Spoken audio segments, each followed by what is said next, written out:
Chemistry. Basically यहाँ पर क्या है ना, स्टीरियो केमिस्ट्री का खेल है।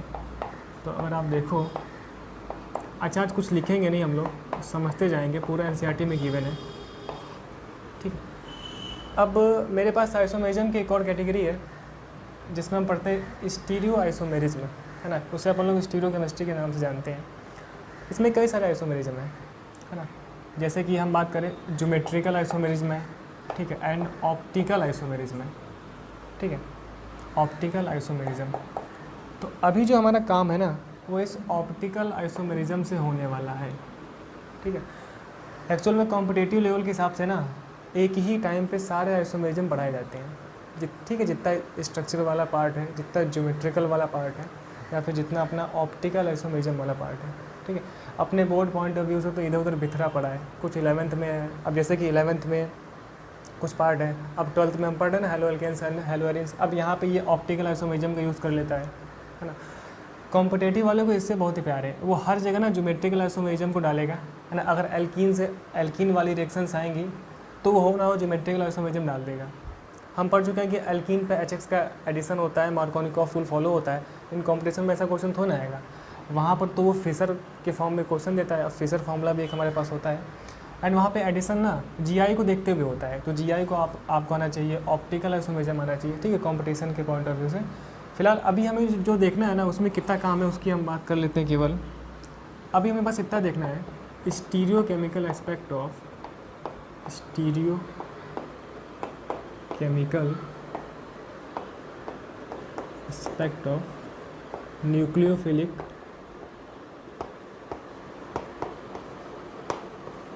ठीक है, न्यूक्लियोफिलिक सब्स्टिट्यूशन रिएक्शन। हालांकि ये सब पढ़ चुके हैं हम लोग पहले भी, न्यूक्लियोफिलिक सब्स्टिट्यूशन रिएक्शन। यहाँ पे कुछ टर्म्स हैं, ठीक है, कुछ डेफिनेशंस हैं छोटी मोटी, जो कि अपने पेपर में आ सकती हैं, ठीक है। हालांकि आने के बहुत ही कम चांस है, लेकिन हम लोग पढ़ लेते हैं, ठीक है, आ सकता है, आपको मिल जाएगा एनसीईआरटी में। तो बेसिकली हमें देखना है स्टीरियो केमिकल एस्पेक्ट। अब पूरे ऑर्गेनिक में ना स्टीरियो केमिकल वाला बहुत ही अच्छा फंडा होता है। अगर स्टीरियो केमिस्ट्री वहाँ पर लग जाती है तो वहाँ तूफान आ जाता है। अब बेसिकली स्टीरियो केमिस्ट्री बहुत सारी बातें कर सकते हैं अपन लोग, लेकिन अभी कुछ पॉइंट जो एनसीईआरटी में केवल गिवन है ना, केवल उसी की बात करने वाले हैं।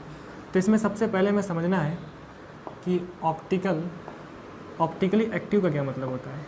ऐसे आपको बहुत ही वर्ड मिलेगा कि ये भैया कंपाउंड ऑप्टिकली एक्टिव है कि ऑप्टिकली इनएक्टिव है, ठीक है। ऑप्टिकली एक्टिव का क्या मतलब है, सबसे पहले हमको ये समझना है, ठीक है। दूसरा हम देख रहे हैं कि मेरे पास कायरलिटी का क्या मतलब है, कायरलिटी, ठीक है, या फिर हम बोले कायरल होने का क्या मतलब है। कायरलिटी एक प्रॉपर्टी है, उसकी अभी हम बात करेंगे। या फिर कायरल का क्या मतलब है, या फिर हम देखें एसिमेट्रिक मॉलिक्यूल का क्या मतलब है, ठीक है ना, ये चीज़। और एक आध दो पॉइंट देखें हम लोग, तो इनेंशियोमर्स का क्या मतलब है, इनेंशियोमर्स, ठीक है। और जो मेरे पास इंपॉर्टेंट है, जैसे कि रिटेंशन, ठीक है, इन्वर्जन जो हम देखे थे SN2 रिएक्शन में होता है, इन्वर्जन इन कॉन्फ़िगरेशन। या फिर हम बात कर सकते हैं यहाँ पर रेसिमाइजेशन।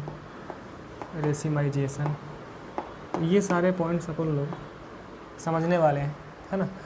कायदे से इसी को समझने में ना लगभग 2 घंटे लग जाएगा, अगर हम बहुत ही डिटेल चलने लगे तो अपन लोग थोड़ी थोड़ी सी बातें करेंगे, जितना एनसीईआरटी में गिवन है बस उतना ही, ठीक है। ऑप्टिकली एक्टिव क्या मतलब, कायरलिटी या फिर कायरल या फिर asymmetric molecule, enantiomer, retention, inversion या फिर रेसिमाइजेशन, ठीक है। ये सारे पॉइंट समझने हैं, किस चीज़ को समझने के लिए, स्टीरियो केमिकल एस्पेक्ट को समझने के लिए, है ना, रिएक्शंस की, ये सब। अब सबसे पहला हम काम देखते हैं ना कि भाई साहब इस ऑप्टिकली एक्टिव कंपाउंड का क्या मतलब है, ठीक है। ऑप्टिकली एक्टिव, अब बेसिकली यहाँ पे थोड़ी बहुत फिजिक्स आती है, पहले इतना आप नोट कर लो, फिर हम आगे देखते हैं, ठीक है। पहले इतना नोट कर लो आप, क्या है ना, कहानी कुछ ऐसी है। अगर आप देखो तो मेरे पास इस तरीके से सन होता है, ठीक है। हम जानते हैं कि जो सन से लाइट आ रही है, लाइट के तो कई सारे नेचर्स हो सकते हैं, है ना, पार्टिकल नेचर हो सकता है, वेव नेचर हो सकता है, जो आप लोग पढ़ चुके हो। बेसिकली जो सन से लाइट आ रही है ना, वो इलेक्ट्रोमैग्नेटिक वेव है ना। हम जानते हैं कि इलेक्ट्रोमैग्नेटिक वेव में इलेक्ट्रिक फील्ड भी होता है, मैग्नेटिक फील्ड भी होता है, वो लोग परपेंडिकुलर मूव कर रहे होते हैं, एंड वेव प्रोपोगेशन इसके परपेंडिकुलर होती है। ये सब बातें क्या कर रहे हो आप? अगर आपने फिजिक्स में पढ़ा हो, अगर आपको याद हो, 12th क्लास में हम लोग पढ़ते हैं ना, तो हम बस कहानी, अब देखो इस पे जाएंगे ना तो फिर उसी में चले जाएंगे बिल्कुल, है ना। हम लोग को ये बात पता है कि जो सन से लाइट आ रही है वो कैसी है, इलेक्ट्रोमैग्नेटिक वेव, जहाँ पर electric field and magnetic field वो लोग डिफरेंट डायरेक्शन में इस तरीके से पार्टिकल्स मूव कर रहे होते हैं, है ना। बेसिकली लाइट के अंदर के हम पार्टिकल्स की बात कर रहे हैं जो कि डिफरेंट डायरेक्शन में मूव कर रहा है ना। अच्छा, जो सन से लाइट आ रही है ना, इसे हम बोलते हैं अनपोलराइज्ड लाइट, अनपोलराइज्ड लाइट। अब बेसिकली ये हमारे पास बहुत ही हानिकारक होती है ना। क्या करते हैं, जो सन की लाइट आ रही है इसे अपन लोग एक प्रिज्म से, बेसिकली इसे हम बोलते हैं पोलराइज़र, ये भी फिजिक्स का ही पार्ट है, पोलराइज़र। अब वहाँ पे हम पढ़ते हैं डिटेल से, है ना। ये अपना होता है निकोल प्रिज्म। क्या होता है यहाँ पर, जब ये अनपोलराइज्ड लाइट इस निकोल प्रिज्म से पास होती है ना, तो ये प्रिज्म इसके लिए फ़िल्टर का काम करता है ना। अब जैसे कि हमारे पास अगर मान लीजिए इस तरीके से कुछ खिड़कियाँ हैं, अभी कभी देखा हुआ आपने झोपड़ी वाला जो घर होता है, ऐसी खिड़की होती है ना। अगर अपन लोग लकड़ी के कुछ बंडल्स लेके जाएं, कुछ ऐसे तरीके से आप देखो, जिसमें लकड़ी ऐसे रखी हो, कुछ ऐसे रखी हो, ठीक है, या फिर कुछ ऐसे रखी हो, तो ये लाइट के अंदर की हम बात कर रहे हैं, जो पार्टिकल्स डिफरेंट डायरेक्शन में मूव कर रहे हैं, ऑसिलेट कर रहे हैं, है ना। अगर इन सभी लकड़ियों को इस तरीके से खिड़की से पास करें तो क्या होगा। आप देखो, जो ये वर्टिकल वाली लकड़ी है, जो इस खिड़की से वर्टिकल है, वो तो पास हो जाएगी, है ना। और जो हॉरिजॉन्टल में है वो सब क्या होंगे, इस खिड़की से इस तरीके से सेपरेट हो जाएंगे, हम बोल सकते हैं छन जाएगा, है ना। तो यही वाला कांड कुछ यहाँ पे हो रहा है। अब ये निकोल प्रिज्म कैसा है, पोलराइज़र कैसा है, किस तरीके से यहाँ पर मेंटेन है, कैसा यहाँ पर इसके अंदर की जो मैकेनिज़्म है उसके बेस पे लाइट पोलराइज होती है ना।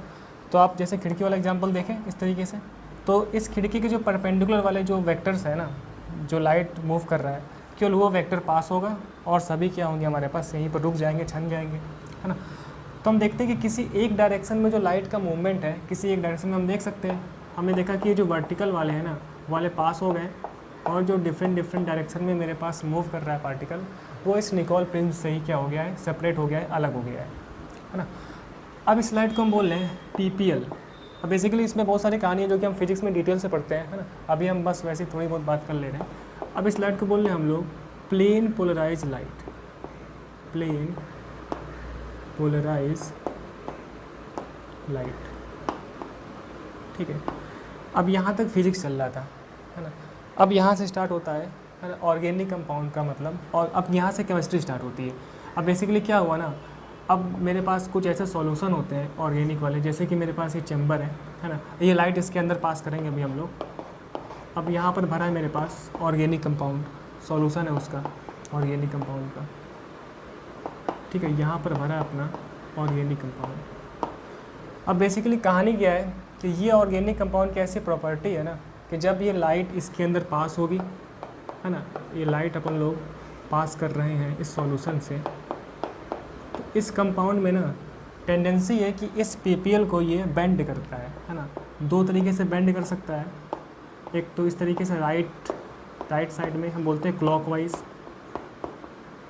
या तो क्लॉकवाइज बेंड करेगा, या फिर हम देखते हैं कि ये जो है ना, ये जो ऑर्गेनिक कंपाउंड है ना, जो सॉल्यूशन है वो इस तरीके से एंटी क्लॉकवाइज लाइट की डायरेक्शन को ना मोड़ देता है, ठीक है। क्लॉकवाइज एंड एंटी क्लॉकवाइज, ये सॉल्यूशन की क्या है, प्रॉपर्टी है। तो बेसिकली जो क्लॉकवाइज है ना, हम बोलते हैं कि ये सॉल्यूशन लाइट को पीपीएल को राइट में बेंड किया है ना, और ये मेरे पास भाई साहब लेफ़्ट में बेंड किया है, ठीक है। अब राइट वाले का एक नाम है, इसे हम बोलते हैं डेक्स्ट्रो रोटेटरी, ठीक है, डेक्स्ट्रो रोटेटरी। अगर राइट में बेंड किया है ना लाइट को, या फिर क्लॉकवाइज बोल सकते हैं हम लोग, तो हम बोलते हैं भाई साहब ये डेक्स्ट्रो रोटेटरी है, जिसे हम लोग स्मॉल डी से शो करते हैं। जैसे ये कोई कंपाउंड अंदर रखा गया होगा, है ना, उस कंपाउंड के आगे लिखते हैं स्मॉल डी, या फिर लिखते हैं डेक्स्ट्रो रोटेटरी, ठीक, या फिर इसी चीज़ को ना हम लोग इस प्लस साइन से शो करते हैं।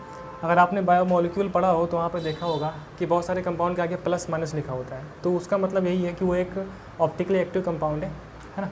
तो ये हो गया डेक्स्ट्रो रोटेटरी। अब वैसे यहाँ पर ना जो लेफ्ट में है उसे हम बोलते हैं भाई साहब laevorotatory, laevorotatory, TO है ना, लीवो रोटेटरी। इसे हम स्मॉल एल से शो करते हैं एंड माइनस से।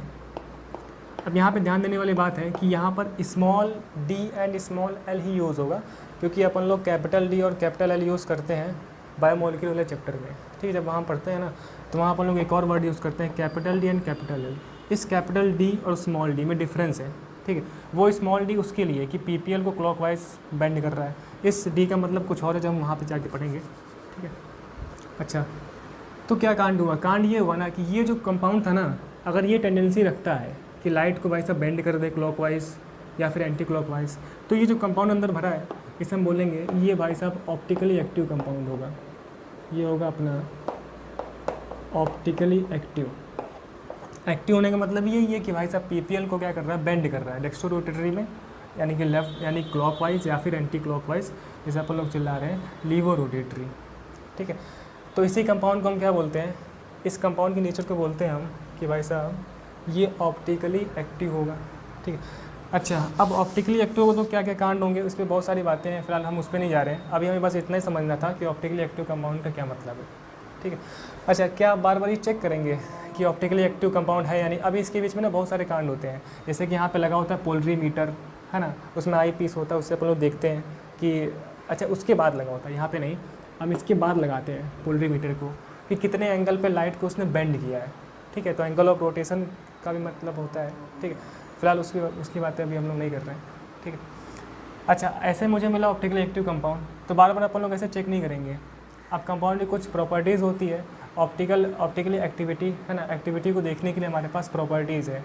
कैसे अपन लोग कंपाउंड को देखकर, मॉलिक्यूल को देखकर ये बताएं कि ऑप्टिकली एक्टिव होगा या फिर नहीं होगा, ठीक है। इस पे ना फिर कंपटीशन में क्वेश्चन आते हैं कि भाई साहब आप बताओ ये कंपाउंड ऑप्टिकली एक्टिव होगा कि नहीं होगा, ठीक।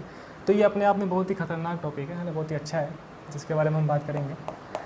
तो ये भाई साहब कहानी होगी ऑप्टिकली एक्टिव की। अच्छा, एक हमने वर्ड देखा अभी, काइरलिटी। काइरलिटी बेसिकली अगर कंपाउंड में काइरलिटी होगा ना तो वो कंपाउंड ऑप्टिकली एक्टिव होगा, ठीक है। अब इस काइरलिटी का क्या मतलब है वो देखते हैं। बेसिकली डेली लाइफ के एग्जांपल्स हम लोग देखते हैं, जैसे डेली लाइफ में काम होता है ना वैसे ये ऑर्गेनिक मॉलिक्यूल्स का भी बिहेवियर होता है। अगर आप कभी देखो तो अगर मैं ये वाला हाथ बनाऊँ, ठीक है, ये वाला हाथ इस तरीके से, अब ऐसे ऐसे हाथ बने होते हैं आपको बुक्स में मिलेंगे, 1 2 3 4, ठीक। अगर इसके सामने हम लोग मिरर रखें तो कैसी शेप मिलेगी आप देखो, 1 2 3 4 एंड ये वाली अपनी 5 वाली हुई, ठीक है। यहाँ पर मिरर रखा हुआ है। अब कुछ शेप्स हम और देखते हैं, जैसे सर्कल, इसके सामने रखो आप मिरर, मिरर क्यों रख रहे हैं अभी उसकी बात करते हैं, ठीक है। या फिर मान लीजिए कुछ इस तरीके का बर्तन हमारे पास है जिसका शेप ना कुछ ऐसा है, यहाँ पे हमने रखा क्या, मिरर, तो मिरर में तो ऐसा दिखेगा ना, ये देखो इस तरीके का कुछ दिखेगा, ठीक है। अब ऐसा ही ना ऑर्गेनिक मॉलिक्यूल बिहेव करता है, तो पहले हम ये देखते हैं, ऐसे रखा, अब क्या करते हैं ना, इस वाले हाथ को उठा के इसके ऊपर रखो, क्या इसको ढक लेगा? बिल्कुल। हम बोलते हैं सुपर इम्पोज करेगा कि नहीं करेगा। अब यहाँ देखो, इस सर्कल को उठा के इस पर रखोगे तो बिल्कुल इसको ढक लेगा, कवर कर लेगा, तो हम इसे बोलते हैं कि भाई साहब यहाँ पर क्या है, ये सुपर इम्पोजिबल मिरर इमेजेस हैं। ये भाई साहब सुपर इम्पोसिबल मिरर इमेजेस। जितना मैं सोचा हूँ बताने को ना वो भी आज लग रहा है हो ही नहीं पाएगा, ठीक है। इसे हम बोलते हैं सुपर इम्पोजिबल मिरर इमेजेस। अच्छा, इस हाथ को उठा के डायरेक्ट इस पर रखो तो कवर नहीं कर पाएगा, देखो अंगूठा इधर आ जाएगा, तो हम इसे बोलते हैं भाई साहब non super impossible mirror image. Non super impossible mirror image, mirror image, ठीक है।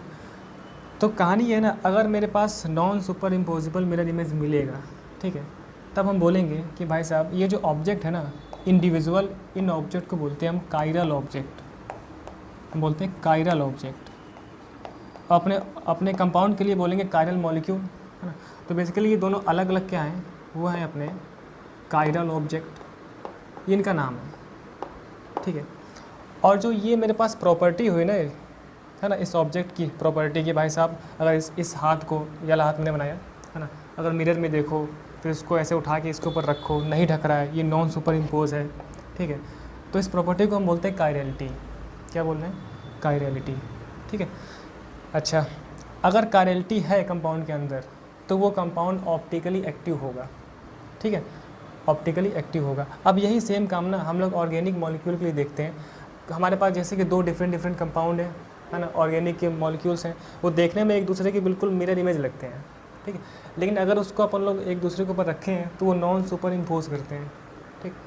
तो वो कंपाउंड क्या होंगे? ऑप्टिकली एक्टिव होंगे, ठीक है। और उन कंपाउंड्स को क्या बोलेंगे हम? Chiral object. क्या बोलते हैं?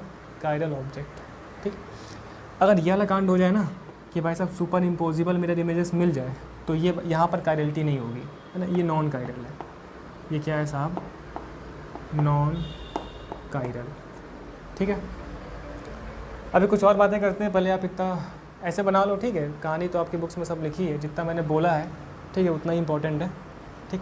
तो इसको बनाओ, फिर हम बात करते हैं कि कायरलिटी का मतलब तो ये हुआ, ठीक है, non super impossible mirror images. इसको अपन लोग मॉलिक्यूल्स में कैसे देखें, ऑर्गेनिक कंपाउंड्स में कैसे देखेंगे, उसके बारे में बात करेंगे, ठीक है। एसिमेट्रिक मॉलिक्यूल के बारे में बात करेंगे, एसिमेट्रिक कार्बन, है ना, स्टीरियो सेंटर क्या मतलब उसकी बात करते हैं। पहले आप इतना कॉपी